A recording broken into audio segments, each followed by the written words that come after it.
Fajar baru saja menyentuh pucuk-pucuk pohon di lembah pegunungan tengah ketika suasana yang biasanya tenang berubah menjadi hiruk-pikuk.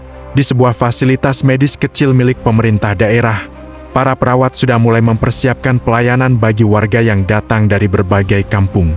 Tidak seorang pun menduga bahwa pagi yang damai itu akan berubah menjadi mimpi buruk bagi semua orang yang berada di fasilitas tersebut. Sekitar pertengahan pagi, suara derap langkah cepat terdengar dari arah hutan.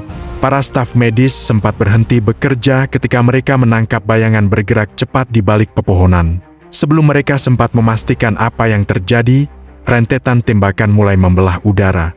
Kelompok bersenjata dari organisasi Papua Merdeka muncul dari arah timur, menyerbu fasilitas medis dengan brutal. Para tenaga kesehatan yang sedang bertugas hanya mampu berlindung seadanya. Kelompok separatis itu melempari bangunan dengan bahan peledak rakitan, memecahkan kaca jendela dan merusak alat-alat medis.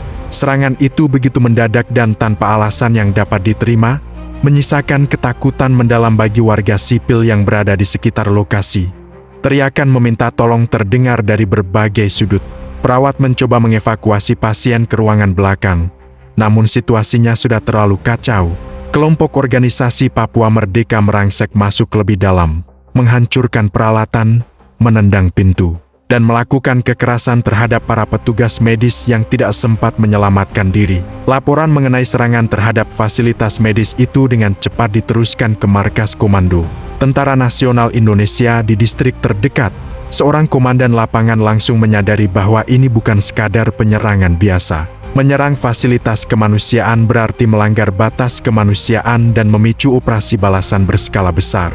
Dalam waktu singkat, pasukan Tentara Nasional Indonesia dikerahkan menuju lokasi menggunakan kendaraan taktis.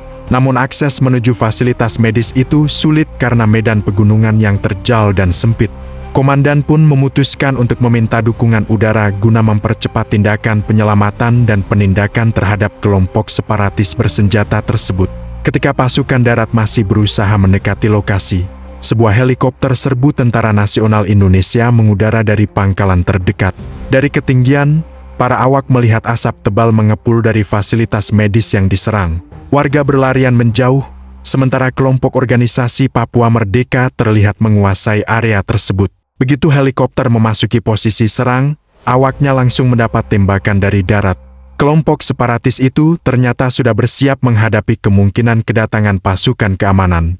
Mereka menembakkan peluru ke arah helikopter, mencoba memaksa pesawat untuk menjauh, namun para pilot tetap fokus menjaga stabilitas dan posisi strategis. Komandan Operasi Udara memberikan perintah tegas untuk melakukan tindakan balasan terukur. Dalam hitungan detik, helikopter mengarahkan moncong senjata beratnya dan melepaskan tembakan balasan ke posisi penyerang. Ledakan terdengar keras, mengguncang tanah di sekitar fasilitas medis yang sudah rusak parah akibat serangan. Perlawanan dari kelompok organisasi Papua Merdeka semakin intens. Mereka berlarian menuju semak-semak, mencoba menghindari tembakan dari udara. Namun posisi mereka sudah terpantau jelas oleh kamera pengintai helikopter. Setiap pergerakan mereka masuk dalam jangkauan tembakan presisi yang dilepaskan oleh awak udara. Beberapa menit kemudian, 2 helikopter tambahan tiba untuk memperkuat serangan. Mereka membentuk formasi yang memungkinkan tembakan dilakukan secara bergantian. Manuver itu membuat kelompok separatis kehilangan tempat berlindung dan semakin terdesak ke arah sungai kecil yang berada tidak jauh dari fasilitas medis. Sementara itu, pasukan darat Tentara Nasional Indonesia akhirnya tiba mendekati lokasi.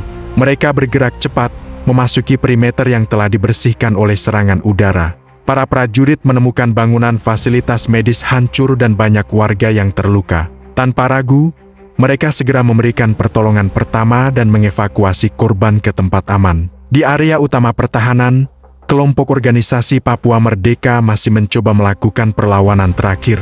Namun tembakan udara yang terus menekan membuat mereka kehilangan koordinasi. Operasi gabungan antara pasukan darat dan udara membuat posisi mereka semakin terhimpit tanpa jalan melarikan diri. Ketika operasi mencapai puncaknya, suara ledakan besar terdengar dari sisi barat fasilitas medis. Rupanya salah satu anggota kelompok separatis membawa bahan peledak yang tidak stabil.